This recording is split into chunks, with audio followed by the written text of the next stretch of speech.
श्री गुरु तेग बहादुर साहिब के 350वें शहीदी दिवस को समर्पित पंजाब सरकार की श्रद्धा और सत्कार से भरपूर पहल। पंजाब के 23 जिलों में गुरु साहिब के जीवन और बलिदान को दर्शाते light and sound show Srinagar, Gurdaspur, Faridkot और तख्त श्री दमदमा साहिब, तलवंडी साबो से अनंतपुर साहिब तक 4 महान नगर कीर्तन तथा 23, 24 और 25 नवम्बर को अनंतपुर साहिब में होने वाले भव्य समागमों में मुख्यमंत्री सरदार भगवंत सिंह जी मान की ओर से सभी को नतमस्तक होने का हार्दिक अनुरोध। आइए अपनी अटूट श्रद्धा और सत्कार के साथ इन समागमों का हिस्सा बने।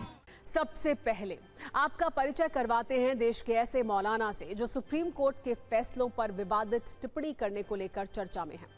उन्होंने सुप्रीम कोर्ट के फैसलों पर विवादित टिप्पणी की है। आप सोच कर देखिए, जो फैसले सबूतों, वर्षों की दलील और बहस के बाद होते हैं, उन फैसलों पर खुद को इस्लामिक विद्वान, सामाजिक कार्यकर्ता और राजनीतिज्ञ बताने वाले मौलाना ने प्रहार किया है। इसलिए इनकी बात करना तो बनता है। मौलाना महमूद मदनी, ये नाम आपने पहले भी सुना होगा, अक्सर अपने बयानों को लेकर चर्चा में रहते हैं। इनके पद की अगर बात करें तो जमीयत उलेमाए हिंद के अध्यक्ष हैं। मथुरा, ज्ञानवापी, अयोध्या मंदिर वाले फैसलों पर विवादित टिप्पणी की है उन्होंने। मध्य प्रदेश की राजधानी भोपाल में Jamiat उलेमाए Hind governing body council की मीटिंग में उन्होंने ये बातें कही। मौलाना महमूद मदनी ने कहा है कि जब जुल्म होगा तब जिहाद होगा।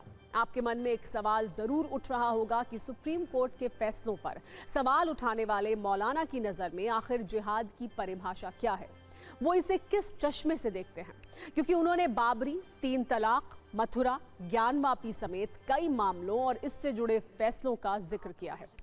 सत्ता के न्यूज मित्रों के लिए आज हमने एक विस्तृत कुंजी तैयार की है, जिसमें मौलाना महमूद मदनी के विचार को हर एंगल से आपके सामने रखेंगे, ताकि आप समझ सकें कि माननीय कहना क्या चाहते हैं, उनकी मंशा क्या है, वो देश के मुसलमानों से चाहते क्या हैं।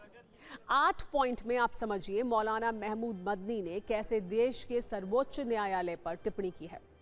ये कहा है कि ज्ञानवापी विवाद सुनवाई के लायक ही नहीं था। मथुरा कृष्ण जन्मभूमि विवाद भी सुनवाई के लायक नहीं है, ये भी उन्होंने कहा। सुप्रीम कोर्ट के फैसले पर सवाल उठाते हुए उन्होंने कहा कि अदालतों ने 1991 के वर्शिप एक्ट की अनदेखी की है।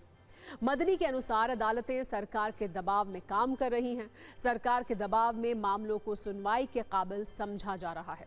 सुप्रीम कोर्ट को मौलाना मदनी ने संविधान का ख्याल रखने की नसीहत दी है। मदनी ने यह भी कहा कि संविधान का ख्याल नहीं रखने पर सुप्रीम कोर्ट को सुप्रीम कहलाने का हक नहीं है, क्योंकि यह संविधान में मिले अल्पसंख्यकों के अधिकारों का उल्लंघन है। आप सुनिए मौलाना ने क्या कहा है। मौजूदा वक्त में इबादत गाह एक्ट को नजरअंदाज करते हुए ज्ञानवापी और मथुरा के मुकदमात को काबिल समाअत करार देने का फैसला भी उसकी एक वाज़े मिसाल है। याद रखिए, सुप्रीम कोर्ट उस वक्त तक ही सुप्रीम कहलाने का मुस्तहिक है जब तक आईन की पाबंदी करे, कानून के हुकूक का ख्याल रखे। अगर ऐसा न करे तो वो इखलाकी तौर पर भी सुप्रीम कहलाने का हकदार नहीं है। मौलाना महमूद मदनी के विचार विशेष हैं, टिप्पणी मजहबी है। उन्होंने सुप्रीम कोर्ट को लेकर कई बड़ी बातें कही। उन्होंने जिहाद शब्द की परिभाषा दी। ये कहा कि कुरान के अनुसार ये कर्तव्य है, लेकिन देश के अंदर कई ऐसे लोग हैं जो इसे अलग अलग रूप देकर नफरत फैलाते हैं। ऐसा भी मौलाना मदनी का कहना है। मौलाना महमूद मदनी ने कहा कि जिहाद को लेकर विवादित टिप्पणी की जाती है, गलत ट्रेंड चलाया जाता है। लव जिहाद कहा जाता है, थूक जिहाद कहा जाता है, जमीन जिहाद कहा जाता है। मौलाना महमूद मदनी ने कहा कि इस्लाम के दुश्मनों ने जिहाद को हिंसा का हमनाम बना दिया है। मौलाना के ऐसे शब्द और ऐसे विचार पर तीखी प्रतिक्रिया आ रही है। कई मौलाना भी इनकी टिप्पणी की आलोचना कर रहे हैं। कई नेताओं का तो ये कहना है कि सुप्रीम कोर्ट को मौलाना के खिलाफ संज्ञान लेना चाहिए। ऐसे लोगों का भड़काने का काम कर रहे हैं। गोली सीने पे खाएंगे, याद रखना।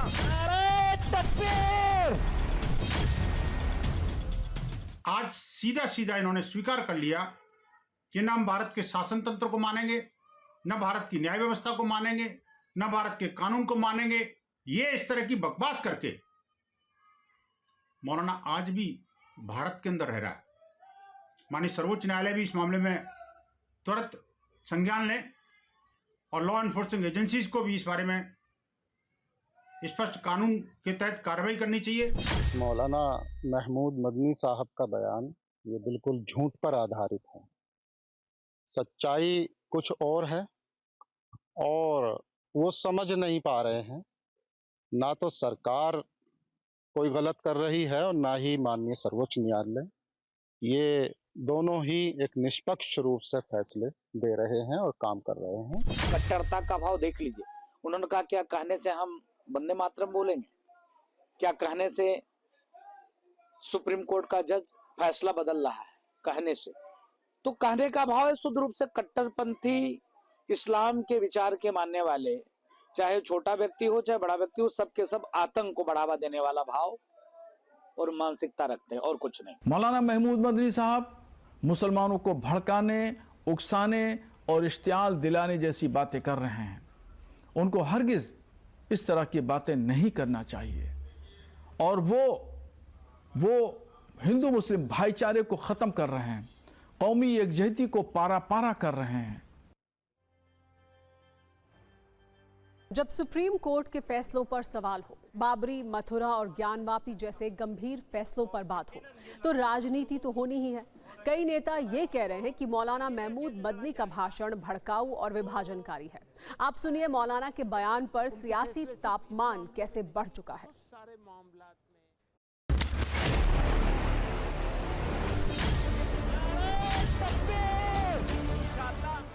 यदि सुप्रीम कोर्ट के ऊपर कोई साधारण नागरिक भी इस प्रकार की टिप्पणी करता है तो supreme court suo motu cognizance ले सकता है। सुप्रीम कोर्ट खुद इसकी सुनवाई कर सकता है, क्योंकि आगे चलकर अगर इतने बड़े नेता, एक कौम के इतने बड़े नेता इस प्रकार की बात कह के लोगों को बरगलाने की कोशिश करें, सुप्रीम कोर्ट के विरोध लोगों को भड़काए, तो स्वाभाविक रूप से it demeans the stature of supreme court. ऐसे मौलानाओं के भाषण में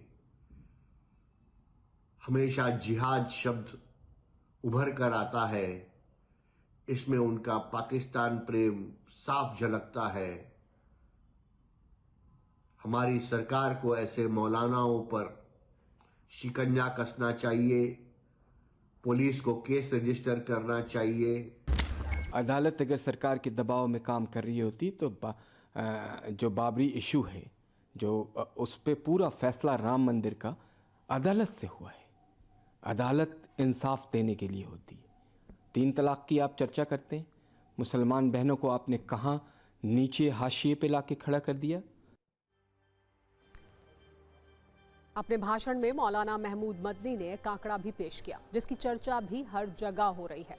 उन्होंने कहा कि देश में 10% लोग ऐसे हैं जो मुसलमानों के फेवर में हैं, 30% ऐसे हैं जो मुसलमानों के खिलाफ हैं और 60% लोग ऐसे हैं जो खामोश हैं। मुसलमानों को चाहिए कि जो 60% खामोश लोग हैं उनसे बात करें, अपनी बात को उनके सामने रखें, अपनी चीज़ों को उन्हें समझाएं। अगर ये 60% लोग मुसलमानों के खिलाफ हुए तो फिर देश में बड़ा खतरा पैदा हो जाएगा। मौलाना के भाषण में एक और शब्द का जिक्र हुआ जो पिछले कई दिनों से देश में ट्रेंड कर रहा है, खासकर सियासी गलियारों में इसकी ज्यादा चर्चा हो रही है। वो शब्द है वंदे मातरम। इस पर भी मौलाना का बयान सुनने वाला है। आप सुनिए उन्होंने वंदे मातरम पर क्या कहा और बीजेपी ने इसका क्या जवाब दिया। कि मुश्किलात जिंदगी की अलामत है। मुर्दा कौमें मुश्किलात में मुब्तला नहीं होती, वो तो सरेंडर कर देती हैं। वो कहेंगे वंदे मातरम पढ़ो तो पढ़ना शुरू कर देंगे।